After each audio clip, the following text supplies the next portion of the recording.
All right, and we're back. As we promised, we have with us representatives from Galen joining us via Zoom. We have the Dean of Faculty of Arts, Science, and Technology, Sherry Gibbs, and we also have with us Research Director and Chair of Development Studies, Dr. Filiberto Penados. Good morning to both of you. Good morning. Morning. All right, so let's jump right into the conversation. I know that there's a lot of Galen students as well as those who may not be at Galen as yet but are interested in a master's program that wants to hear what's happening at Galen as it relates to this Master's in Development Studies program. So let's start there. I guess we'll hand it over to Ms. Sherry at first to speak to us about this program. Thanks so much, and it's a real pleasure being back on here to talk to everybody out there about this program that we're really excited about. So it's been a while in the making, and especially those who've been applying, they've been patient with us because we really want to make sure that this is a solid, really good program for them to be getting into that is really going to address a lot of the issues that we're seeing around as of late, especially really as of late. We've been having conversations just over the past couple of weeks about how important and relevant this program is. And so being a Master of Science and Development Studies, really looking at it being an applied program to address what's been happening in and around Belize and the region. So we're really a shout out to our recent graduates in any of the, social sciences, but even businesses, because one of the really interesting things I think about this program that I've been learning more and more is the importance of entrepreneurship and that entrepreneurial spirit and drive that's really, I think, going to make this program unique. And so not to scare off anybody who doesn't have any background in business or entrepreneurialism or, doesn't even have an intention of starting their own business, but understanding and recognizing the importance of having that passion and recognizing its importance. And so that's going to be a really kind of neat little aspect to this program. And so, sorry, go ahead. No, I was going to say, I think it also allows for the students that enroll to understand that while you may be pursuing one of the social sciences, you still have to figure out ways that do funding, whether it's for research or implementing a program. Yeah, absolutely. And that's going to be an element of it too. So looking at, and I'll let Filiberto get into that aspect a little bit more. But just what we're interested in drawing in students from various backgrounds. So it doesn't really matter what area you've been in, whether I was mentioning the social sciences or businesses. If you're interested in development and seeing the betterment of your communities and your country, then I think this is going to be a really fantastic program for you. Yeah. Dr. Penados, tell us about your involvement and just how excited you are to kind of get this rolling. Thank you very much, and good morning to everyone. This is a very exciting moment, I think, at Galen in terms of starting this Masters of Science in Development Studies. Sustainable development is at the heart of what Galen does. It's in its mission statement, and I think from the very beginning, from the inception, sustainable development has been essential to the spirit and mission of Galen. So in a way, it is part of Galen's response to ultimately achieving equitable and sustainable development in Belize, and the region really. And what I often repeat, the challenge of rethinking and recrafting, our relationship with the environment and with each other. I mean, it's so much in our minds right now, recently coming out of COP21, the challenges that climate change present, the challenges of what is some people refer to as globalized change, whether it is climate, issues of global health, the economy, there are all of these changes that are happening in the world, and they're happening at such speed and with such complexity that it does require that we have, a cadre of people who can, understand the complexity of the local reality in the global context, and who have the boldness, who have the courage and the creativity to imagine new alternatives, and to have the perseverance and the abilities to enact them. And so that's what this master's degree is about. And you're right. I mean, it doesn't matter what field you're coming from. I think whether it's from the business, from a policy, from a social science, we all recognize that we need new solutions to, in sometimes what appear to be as intractable problems. And so that's what this master's is about. So I'm pretty excited. I mean, development has been something that has been central to the work that I have done. And I think this is a fantastic opportunity to provide a space for emerging professionals, but also people who are already in the work space, whether it's government ministries, development agencies, or education institutions, to hone their skills and a space to engage in dialogue with others and leaders in the field. I'm so glad you said that, because I can imagine people who have already been working in the development sector having an interest in getting the master's here in Belize while they can work. But my question is, in putting together the program, how are you meeting? I mean, you both have had a lot of experience in working with students and working with the communities. How are you catering to today's reality? How does a newly established development studies program allow for that? Okay, well, let me try to provide some answer to the question. So, I mean, you mentioned earlier, and Sherry mentioned earlier, the idea of entrepreneurship, right? And entrepreneurship is something that usually is thought about as a business kind of concept.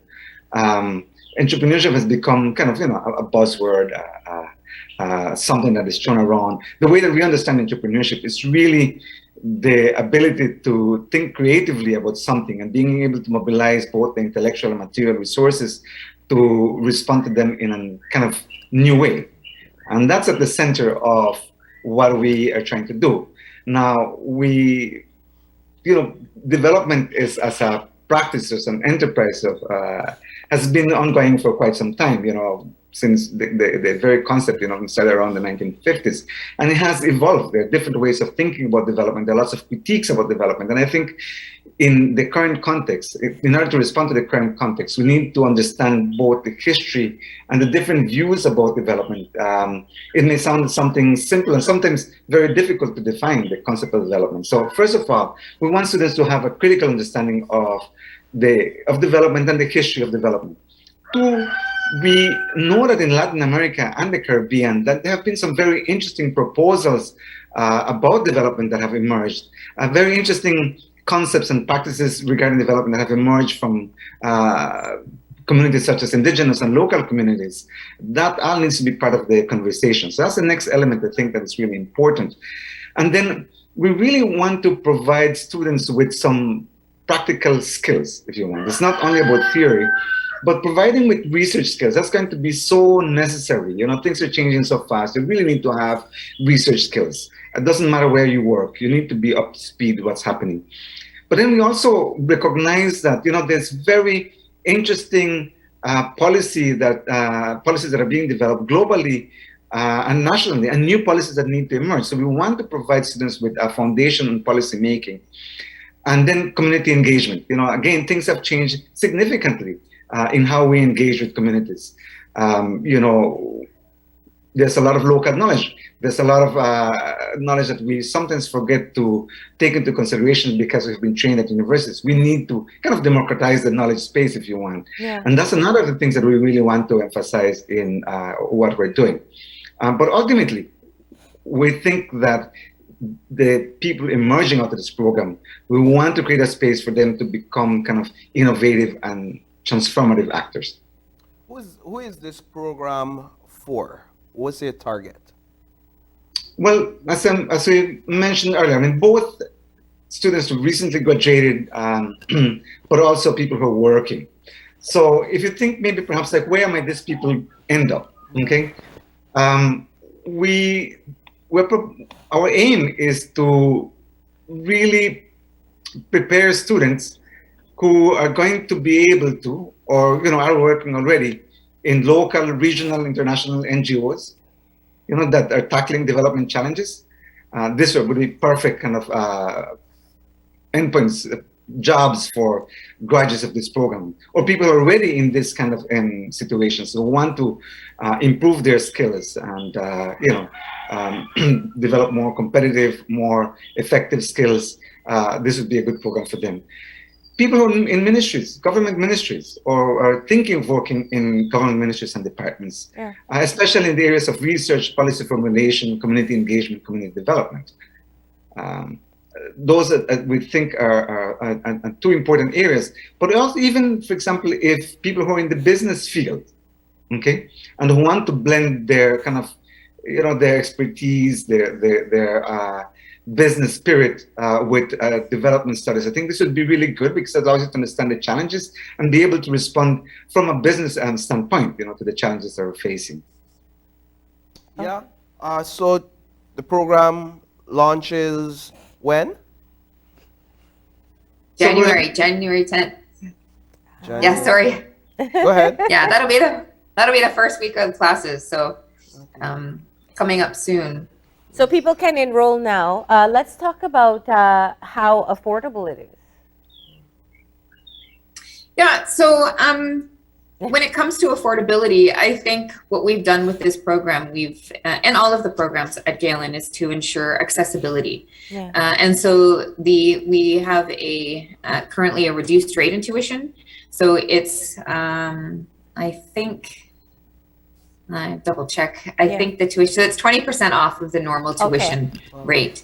And so, I think this is a great opportunity for people who are considering this to jump in right now. And then we also have a lot of, our finance team really does a wonderful job with working with students and helping them, recognizing that, times right now aren't, maybe some people think it's not financially ideal to jump into this, but I think this is the perfect time to get in and start, sort of readdressing where you are and where you want to go. And so our finance team, we have a student loan program, we have different payment schedules that you can get on, and we spend time getting to know our students, understanding where they are, what they can afford, and how we can work with them.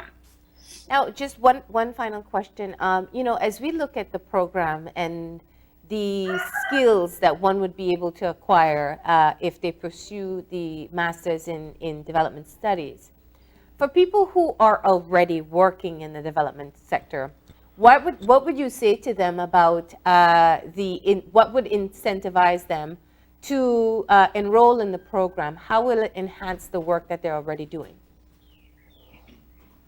Well, and thank you, Marilyn, for the question. Yeah. Yes, but let's see. Maybe I should mention that the program is 37 credit hours and it can be pursued full-time or part-time, right? So that obviously would allow people who are working to pursue this program. One unique element of this program is that, as I said, so it has an applied component. And so there are courses that look at policy development, development planning and community engagement, and social and economic entrepreneurship. Yeah. And this, as I said, are applied courses that allow the students to, to begin to apply the skills directly. And there's a capstone project, which is completed over the course of a semester and a half. And this capstone project really allows the student to take on either a policy, a project, or a research project, or a development or research project, and complete it over that. So, but that can be completed within the workspace. So it could be also an opportunity for taking one of those challenges that, whether it's my business, whether it is my department, whether it's my NGO that is contending with, and using this master's to come up with some innovative solution and really have not only the support from the faculty at Galen as you do this, but the support and the input from that network of students that are going to be part of this program. So I think this allows you to actually respond to some concrete challenge that you are facing in the workplace. I just want to say that I think the rooster thinks you haven't woke up yet because Yes, it's very insistent for that wake up call. I love it. Christmas is coming. Yeah. Allow me, if you may, just to ask one final question. I know that Ms. Gibbs, you said that it took some time to put this program together, to fine tune it, to get it to where you want it to be. How does it feel now, finally being able to introduce this program to the world and to roll it out? Yeah, it's fantastic. When I think of where we were at our initial discussions and to where we are now, I think it was definitely worth the wait. And we had a lot of people involved in the process when we were going through. We're doing we have a quality assurance director, Dr. Angel Cal, who kind of walked us through the whole process to ensure that we have that element in there. And so, we had a large committee, we had a lot of people involved and discussing, thinking about where we were going to go with this program. So I think the end product and what we have is like I mentioned earlier, really solid and exciting. I love just what Filiberto was saying too. We were ensuring that it's not just for recent graduates from an undergrad, but those who are working. I think a lot of people who are working want to go back to school. And so working with those people that are in various positions already, whether it's like an NGO or whether it's a government ministry, and recognizing maybe that there are challenges within, or maybe not even having that tool set that you really need to tackle some of these issues, and to be able to do that within this program, and to upskill yourself, but also your organization and what you're able to do, I think is what really, for me, would make this really attractive. Yeah. Well, and I also imagine in conversation with the students or within the classes, having that Belizean rooted experience being the focus of conversation, rather than trying to explain the dynamics of the country as you engage in conversation. It's understood as well. Yeah, I think so too. And so that's why, when we're looking at other programs around the world that, are available for anybody to go to, but the fact that this is really a homegrown project, and really being able to get in and tackle what's going on, instead of just kind of being superficial, at the surface, allowing people to really jump in there. I think that's another really important element. Nice. All right. And let's talk about deadline for application. Yeah, ideally, we'd love to get those applications in really soon, before the 1st of December. I know that's coming up soon. But, I also recognize too that it's not an easy decision, and that there are a number of things that have to get put into place, whether it's finances, making sure that you have the time, getting everybody on board, your employer, your family, and just, mentally getting prepared for this. And so, we're willing to work with students up until our semester finishes and we close for the Christmas break. I think you mentioned it's hybrid. Well, ideally, we'd like to be able to have it online and then be able to meet with students on a Saturday. But again, also working with the flexibility of students, depending on where they are and what they're doing. Because as we were developing this program, we recognize that some of these conversations would just be really great to have in person. Even though I think we've gotten really used to being online and having these Zoom meetings. But I think, just having some seminars where you're able to all sit around, see each other, have those little sidebar conversations with each other. And so, depending on how things go moving forward with protocols and regulations, we would like to be able to have the occasional meeting with students. But yeah, we're tentatively online. hybrid. Yeah. Oh, well, that's just the times that we're in. Right. So once again, as you said, the first semester starts in January of 2022, and people can, students can apply online. And is there limited space available?